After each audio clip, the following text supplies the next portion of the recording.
इमरान खान साहब का जेल से स्टेटमेंट आया और काफ़ी दिनों के बाद स्टेटमेंट आया। उनकी मुलाकातें बंद की हुई थी और 5 अगस्त का एहतजाज गुजर गया। 6 अगस्त को एक स्टेटमेंट इमरान खान साहब का था, लेकिन अब 14 अगस्त तक के लिए कोई स्टेटमेंट बाहर नहीं आ पाया। और उसके बाद अब इमरान खान साहब का एक बयान कल रात गए जो है वो बाहर आया अपने एक वकील के ज़रिए से। 6 लोगों ने मिलने के लिए जाना था, लेकिन मुलाकात नहीं होने दी गई। ख़ास तौर पे पाकिस्तान की मिलिट्री एस्टेब्लिशमेंट ने इस बात का बंदोबस्त किया है कि सलमान अकरम राजा साहब की इमरान खान साहब से मुलाकात ना हो पाए। सलमान अकरम राजा साहब को इमरान खान साहब ख़ास तौर पे मिलना चाहते हैं, उनके ज़रिए से वो पार्टी के जो रियल मामला आते हैं उनको चलाना चाहते हैं, लेकिन सलमान अकरम राजा साहब को मिलने नहीं दिया जा रहा। बहुत सारे और लोग हैं वो भी नहीं मिल पा रहे। बहरहाल एक वकील अंदर गए, वो मिलकर वापस आए और उन्होंने बताया कि इमरान खान साहब ने क्या कहा। अब उनके ज़रिए से मालूमात इमरान खान साहब तक पहुंची हैं। टीवी है नहीं उनके पास और अखबारात भी उनको नहीं दिए जा रहे, तो बाहर की मालूमात इमरान खान साहब के पास नहीं है। और जो मालूमात इमरान खान साहब को दी गई वो इसी तरह मिलनी थी कि वकील मिलने के लिए गया, उसने कोई बात बता दी। अब वो इतनी लंबी मुलाकात तो है नहीं जिसमें इमरान खान साहब को सारी सूरत हाल बताई जाए और एक एक चीज़ पे जवाब लिया जाए। फिर एक ही बंदा मिलने गया है, अगर 2 4 5 लोग मिले तो फिर वो आपस में जब बात करते हैं, डिस्कशन होती है, तो ज़्यादा चीज़ें बाहर आती है। बहरहाल जो इमरान खान साहब का बयान उनकी पार्टी ने जारी किया है उनके अपने ट्विटर अकाउंट पे, वो मैं आपको बता देता हूँ कि इमरान खान साहब ने जेल में क्या कहा। मेरा अपनी पूरी कौम, अपने कारकुनान और पार्टी क़यादत को पैगाम है कि आपका कप्तान आज भी सीना तान कर खड़ा है, आपने घबराना नहीं है।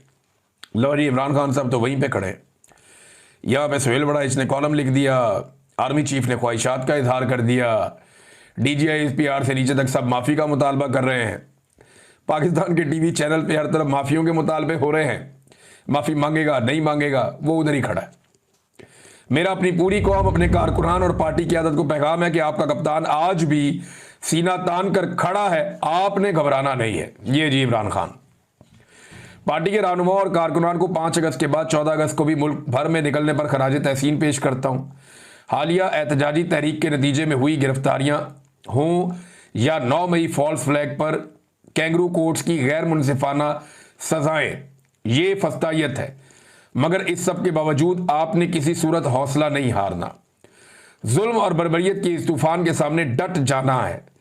मैं खुद इस जेल की काल कोठरी में कैद रहकर भी अपनी कौम की हकीकी आज़ादी की जंग लड़ रहा हूं, और जब तक अपनी कौम को गुलामी की जंजीरों से आज़ाद नहीं करवा लेता, इसी तरह डट कर खड़ा रहूंगा। मुझ पर एक बार फिर मुकम्मल तौर पर कैद तन्हाई नाफिज कर दी गई है। अहले खाना और वकला से भी मुलाकात बंद करवा दी गई है, जबकि बैरूनी दुनिया और हालात हाजरा से बेखबर रखने के लिए हर जरिया मालूमात, चाहे वो टीवी हो या अखबार हो, मुकम्मल तौर पर बंद कर दिया गया है। यही गैर इंसानी सलूक बुशरा बीबी के साथ भी रवा रखा जा रहा है। हमारी मुलाकात भी बंद करवा दी जाती है। मेरे अहले खाना की तरफ से भेजी गई दर्जनों किताबों में से गुज़िश्ता 2 माह में सिर्फ 4 किताबें फराहम की गई हैं, बाकी सब किताबें जब्त कर ली गई हैं। ज़ाती डॉक्टर तक रसाई भी तवील अरसे से बंद है, ताकि सेहत का मेरा बुनियादी इंसानी हक भी सलब कर लिया जाए। अब ने किसी भी सूरत जुल्म और जबर के सामने सर नहीं झुकाना। याद रखें, अंधेरी रात जितनी भी तवील हो, उसकी सुबह ज़रूर तलू होती है। इस जुल्मत की रात का खात्मा करीब है। इंशाअल्लाह इंसाफ और आज़ादी का सूरज जल्द तुलू होगा। मुल्क भर में तूफानी बारिशों और सैलाबी सूरत हाल से कीमती इंसानी जानों के ज़िया का इंतहाई अफसोस है।